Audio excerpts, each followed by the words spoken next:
the benefits of legal marriage. Who benefits more, men or women? I think both. Marriage. I think Is legal so many is variables. legal marriage outdated and It goes should both it ways. not exist? Both ways. Why does legal marriage even exist? Why do we need to be each other's property? All right, I'll start.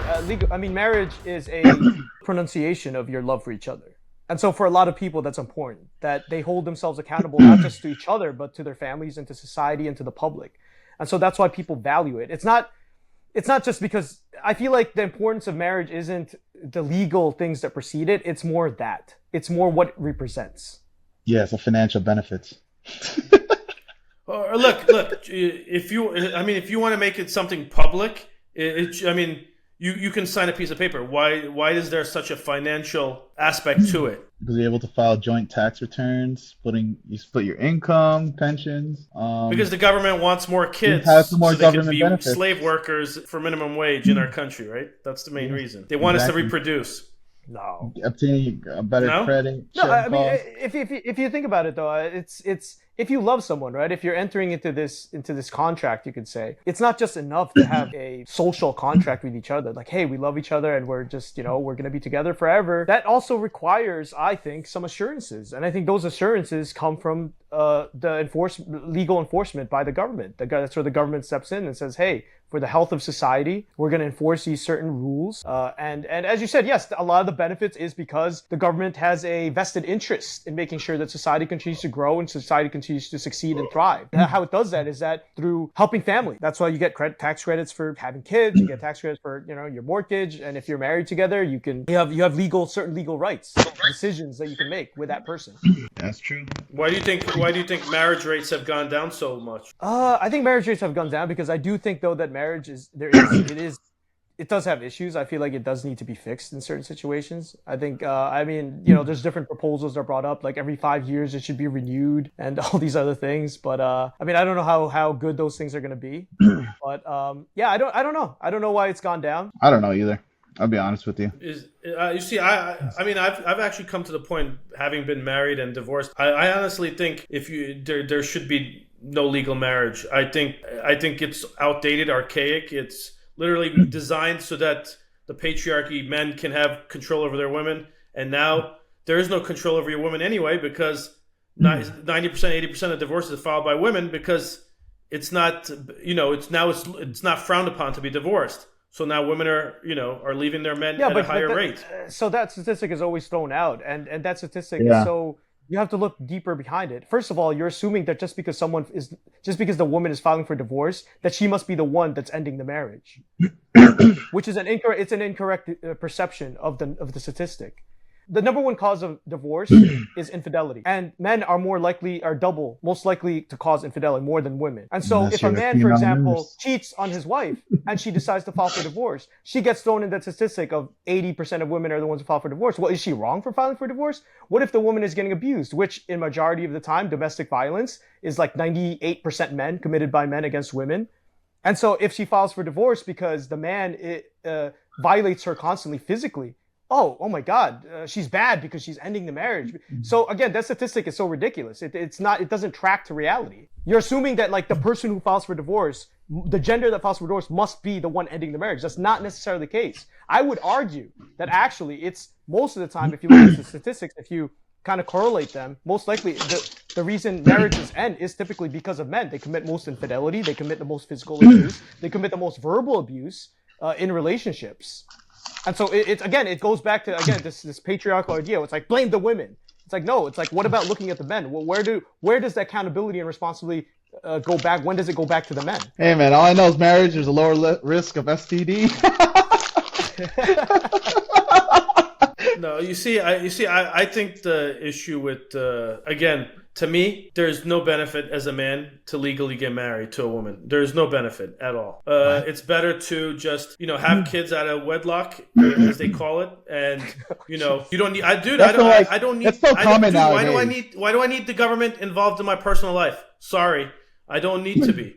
Why do I need to go to court to resolve something that I could just kick her right out the house if it's my house, and if it's her house, it's she there just for like kicks me positive out. reasons too for people who don't do what they're supposed to. Because to me, I don't think marriage needs to be forever. I'm actually the other way around. I think There's sometimes, relationships come to an end, and I shouldn't have to go through a 1 year, 2 year process of like the government going through my paperwork just to freaking file for divorce to get somebody out of my life. Why not just have a girlfriend, boyfriend for life? You have kids together. You take care of them. Child support exists for a reason, so you're still responsible even if you're not married.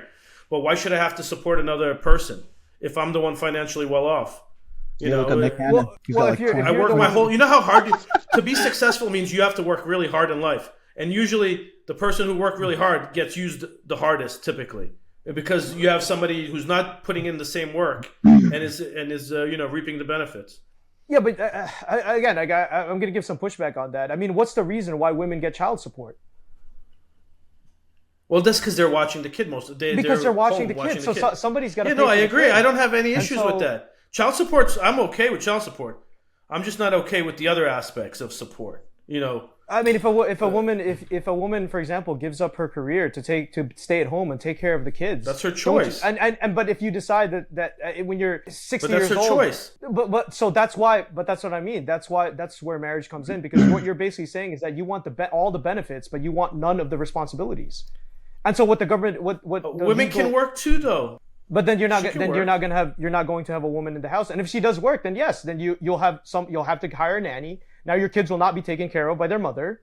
Now your kids will not have their mother to go take them places. And if that's a risk you're willing to take, that's fine. But if the woman says, hey, I want to take care of our kids, if before you have kids, it says I want to stay at home, I want to stay with mom, and you say yes, and then she says, okay, let's get married, so that you can't just cheat on me when you're 45 or when you're 50 with a 25-year-old, and then you say, well, no, I don't want that.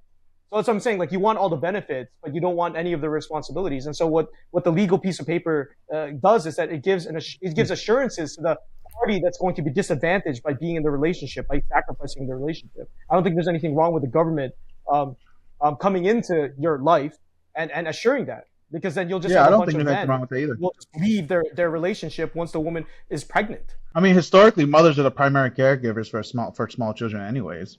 Yeah, that's why this complaint that why is she getting, the women are advantaged because they get money. Yes, because they watch the children. They have the kids. Yeah, and they're better suited for children's emotional needs, if you think about it, too.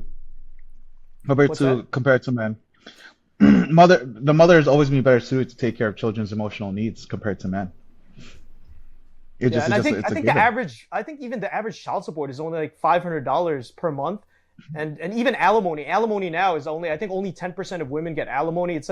And it's actually the numbers keep dwindling because women are working now, unfortunately. Yeah, exactly. And so it keeps going down. So to me, alimony was put in place for that reason, is to protect the mother, to protect the woman. That if she's going to give up her career, she's going to give up her going to college, forgo her entire life to take care of your children. And then for you to say, well, I don't want any responsibility if I decide to cheat on her, if I just get bored of her, if I just decide that I go through a midlife crisis, I want to leave her, that she should have nothing. That you're okay in a society where that a woman who does that, makes those sacrifices, is okay. Well, how do you see? You're just assuming the man's gonna typically cheat. That's why divorce happens. Or it could be that the wife has no longer takes care of her man. She's maybe doesn't want to have sex anymore. She's or she's just checked out of the marriage. Like, there's many things that can happen. Why should the person making more money have to always suffer the consequences? Because you're making a sacrifice too. Working is more stressful. People who work probably live less. That's why men typically live less than women, because more men work harder, more difficult jobs, etc., etc. So you're working, you're risking your body to provide for the family. You know what I mean? So at the end of the day, you're also making sacrifices, but you're making way more sacrifices. People make it seem to be like, oh, being a mom is like the hardest job in the world. Sorry, it's really not. Go work on a fishing boat. Go do construction. Lay brick. Do anything else. Like physical labor is the worst. Working outdoors. Dangerous jobs. So to me, like, people act like, ooh, I'm sitting in the house looking at 2-3 kids. Ooh, it's such a difficult job. Ooh, I sacrificed my whole life. I mean, I think I'm not kidding. If my woman wants to go out there and work, I'm sitting at home just taking care of kids. You know what? I'm sorry. I think taking care of kids is way easier than going out there working every day, stressing, dealing with other people. I don't know, bro. Dealing with people is probably the most difficult. Whoa, we need a woman for that in this podcast. to respond. Well, I think you're confusing danger for difficulty. I think being a mother is one of the most difficult jobs that you have. You're raising I think another being a human mother. being. You're bringing another life into the world and giving them values, giving them. Not well. I agree. To me, that's one of the most difficult jobs. Yes, of course, there's more dangerous jobs, but that's not when people say it's a challenge to raise children. That this is a big task. This is a big job. I agree with that.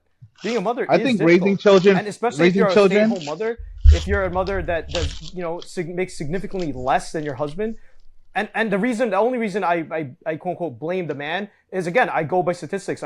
If marriages break down typically because of the man. That's just statistics. Just as how it is. Not to say that. Hold on. First of all, when you file for divorce, you saying somebody abused you is subjective. Unless you can prove it, there's no way 98%. Oh, it's like, oh, the men abuse the women. That you mean 98% of them complaining that men abused them. There's no way there's statistic that says he abused me. I mean, it doesn't have to be about abuse. So most of the time the men are beating their wives. Is that why they're getting divorced? No. I don't believe that. I don't believe the main reason is because everybody's cheating, especially when we say now that cheating is subjective as well. And what? I mean, it's a lack of commitment. What happens in people's personal lives? How do you prove that? It's just at court, somebody goes over there, oh, he abused me. I'm sorry, I'll tell you a personal story. My ex-wife, she's the one who cheated on me. But meanwhile, when I filed for divorce, the reason why when I filed for divorce, the thing she told everybody was, oh, he abused me. He was verbally abusive. What was the verbal abuse? Oh, he yelled at me. He raised his voice at me. I mean, it's very subjective, what abuse is. Meanwhile, I had scratches on my body that I never even told people about from her. So the girl was actually physically abusive.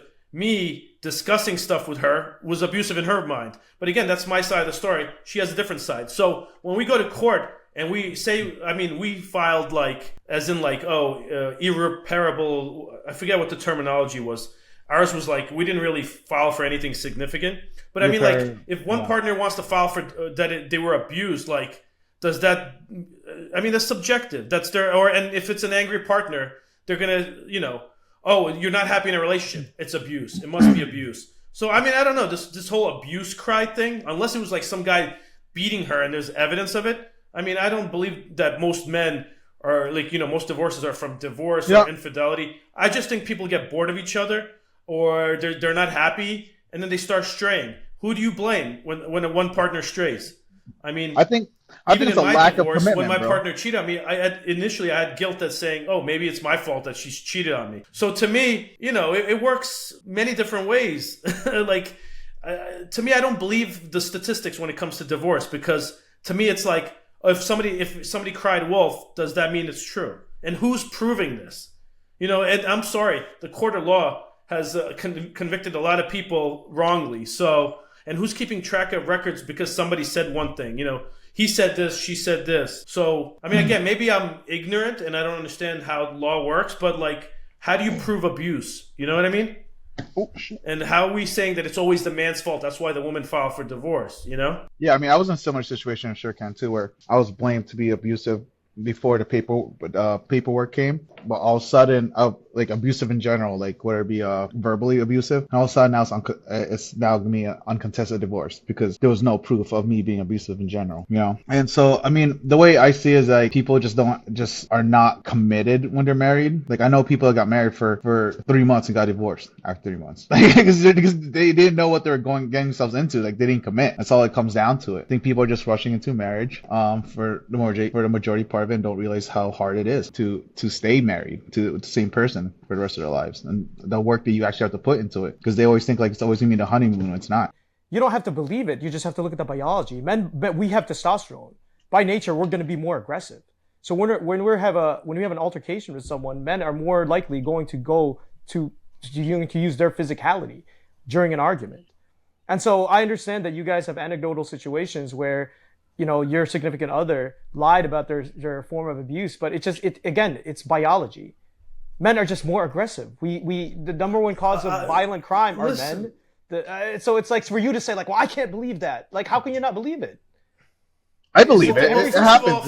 It does happen. I don't believe it. Do you know why? Because first of all, when women commit crimes, the same crimes as men, they get lighter, more lenient sentences. Men are always, and a lot of times, if a woman complains abuse, the police and the court system always blames the man, even if there's not much evidence. They'll always go side with the woman. That is fact. I've seen it happen with people I know, and it happens all the time. Women, anytime, because we're biologically built bigger and we're more testosterone, means we must be abusive. I don't agree with that. And remember, you're talking about a small portion of men who are in prison. It's like the whole thing about masculinity. Like, you have this little sect of men who are very violent and angry and can't control themselves. That's not the majority of men. The majority of men and women are similar in aggression, but there's always that little percentage that's way more violent, way more aggressive. I think I can't remember where I heard it, but I know there's some articles on it where it says, like, you have like this hyper angry, aggressive men that are all the way at the top, and then but on average, I think men and women are same in aggression. Like, for the most part, I think men and women are similar, except for like the hyper, like, 1%. And those are the ones who are in jail, or those are the ones who are CEOs and, very successful businessmen. So I don't believe that men are more aggressive or violent than women. I just think that there's a small portion. All psychology would say you're absolutely wrong. I mean, men are more aggressive. That's our nature. We have testosterone. We have a hormone that makes us aggressive. It is built within us. That's why when women have conflict, when men have conflict, what do? We fight physically. We throw punches, right? When women have conflict against a woman, most men do not hit women. Most men do not hit women. I agree with you that most men do not hit women, but in cases of most divorce, women probably hit a guy, though. I guarantee you, more women have hit men than men have hit women. But even then, you have to look at the damage caused by each one. A woman hitting a man is not equivalent to a man not hitting a woman.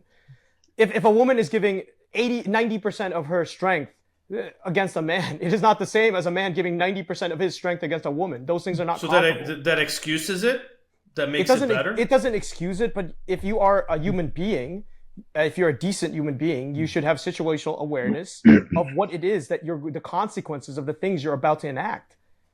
A woman slapping a man in the face, yes, it is physical assault, and it should be looked down on. She should be ostracized, and it should not be normalized.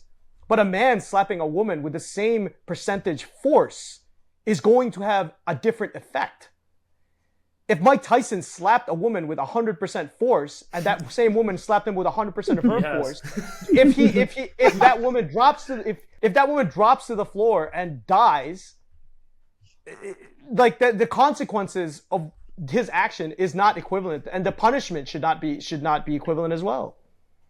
The men that are in jail that you said, like the higher percentage of men in jail, they're in jail because, yes, men are more aggressive. That violent crimes is majority committed by men, and women get lesser sentences. And I do agree that that is a double standard. But if let's say you have 100 violent crimes, or 98 of it is going to be committed by men, and you'll have those 2 women that committed it. If you look at gender, like it's men. It's us. Oh no, I agree. That we agree on.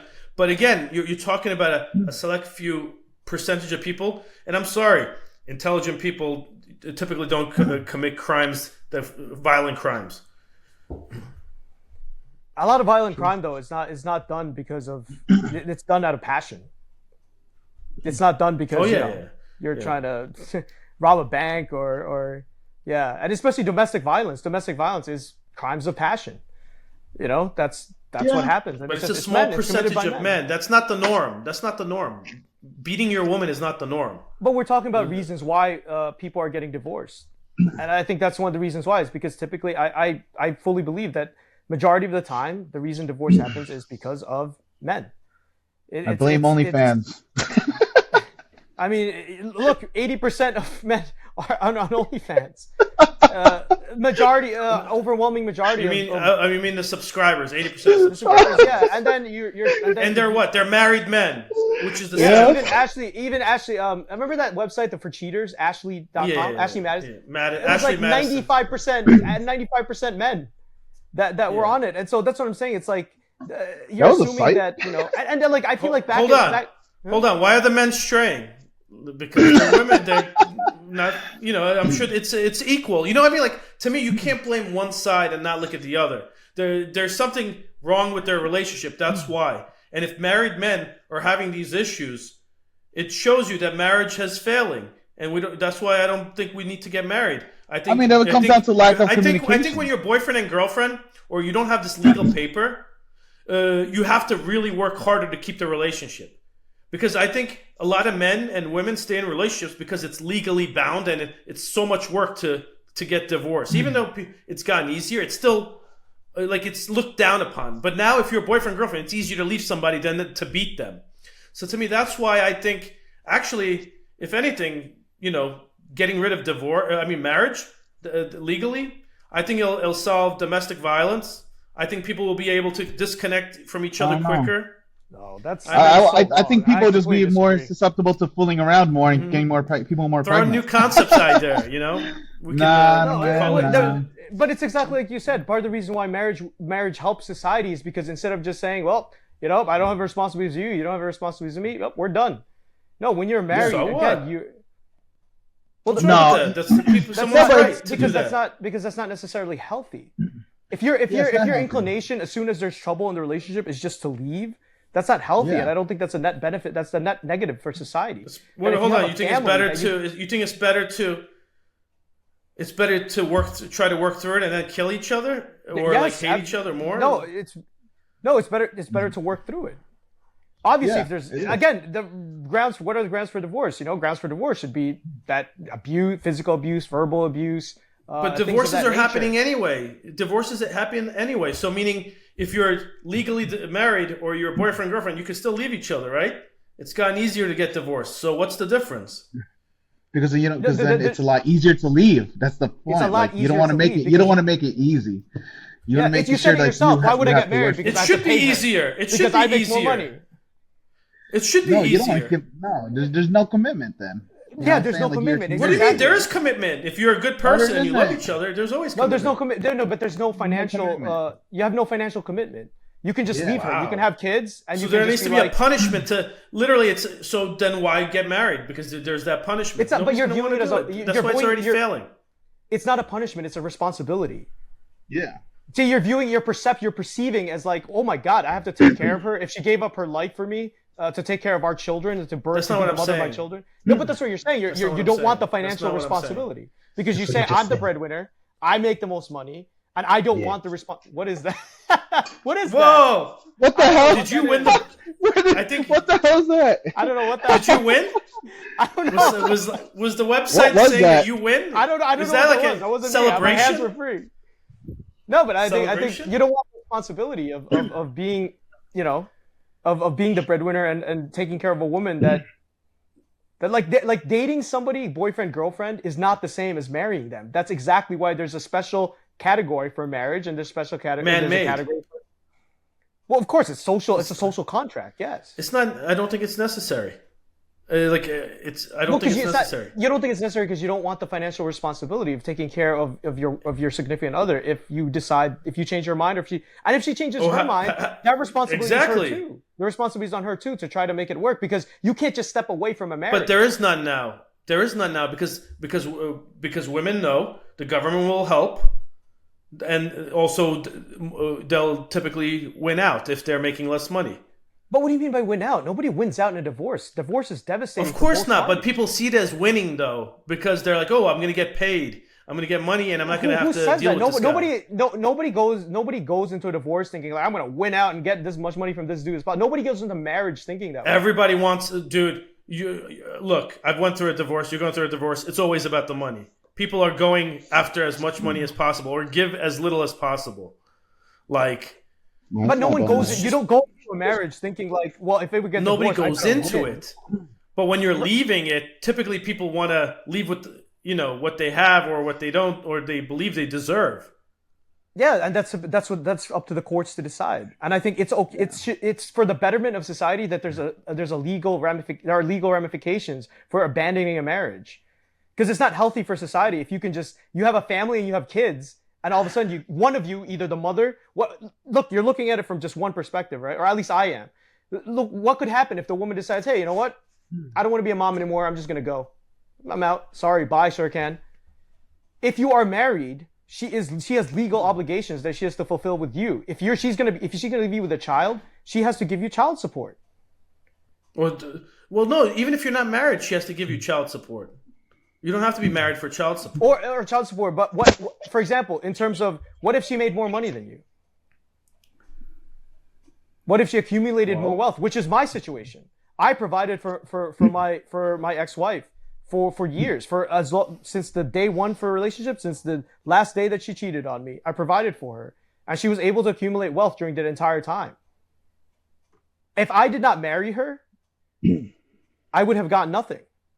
But because we were married, there were legal ramifications that now all that wealth that she accumulated, that wasn't just her wealth, that was our wealth.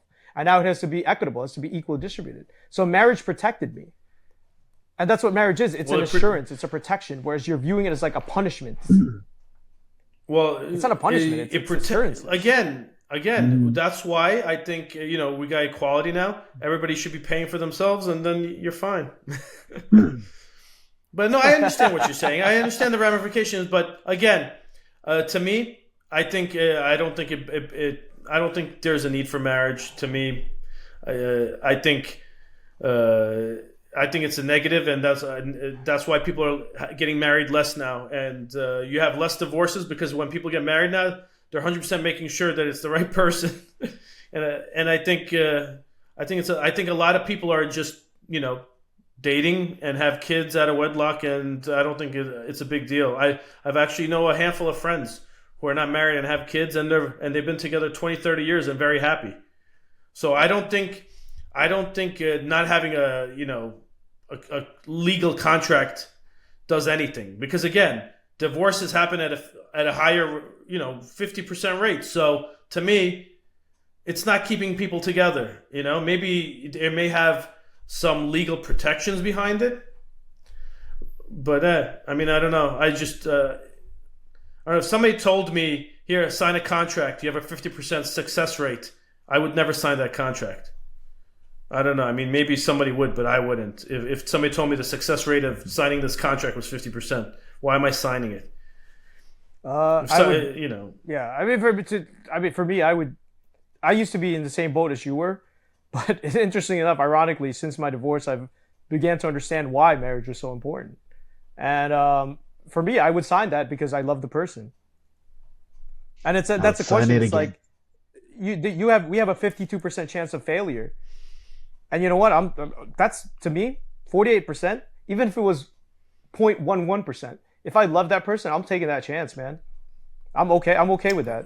Would you jump out of an airplane? Would you jump out of an airplane if somebody said you had a 52% chance of I wouldn't jump out of an airplane. That's what marriage is. What do you mean? I don't love jumping out of airplanes. I would hope that I love my wife. And so if you love somebody, man, it's who cares what the percentage, man? You go for it. And I think that's how I am. If I love somebody, doesn't matter. I'm gonna go for it. I'll jump out of a plane without a parachute. Fuck it. You're gonna hit the ground. No, I'm kidding. Yeah, all three of us, married, divorced, been cheated on. And the guy in the middle, Serkan, doesn't believe in marriage anymore. You're jaded. I'm not, dude. I didn't say I don't believe in marriage. I'm just discussing the topic in general. Honestly, like, no, dude. There's a risk, man. I agree with you. There's a risk. I'm say this. There's a risk. When you get married, I'm gonna be like, that's a risk that you take. Everything's a risk. No, I would get married. I'm just making getting a out point of bed is a risk. That there's no getting out of bed. Dude, is a risk. I'm just saying, if you're financially well off, as you get older, it gets scarier to want to commit to somebody financially, is all I'm saying. Because as you get older, Like you can't handle it. Like a divorce means it's gonna hurt me in the future when I'm trying to retire. I don't want to be working till I'm 100 years old. So as I get older, yes, it's I think more seriously about marriage, because to me, I'm committing to somebody now who who's in their 30s, who hasn't committed. You know what I mean? That's why they're still single. Thank God for A prenup. lot of women I date, and I don't know about you guys, but a lot of them have never been married. So if you haven't committed in 35 years to somebody, how do I know how long that's going to last when you're with me, Maybe you should start dating people who who was married. No, but I don't need no single parents. The biggest benefit to marriage is a happy woman. It's a happy wife. That's the biggest benefit to marriage, man. Well, if men are the ones straying, apparently a happy husband, happy life, because otherwise it gets breaking down. I agree. It takes two to tango. It does take two.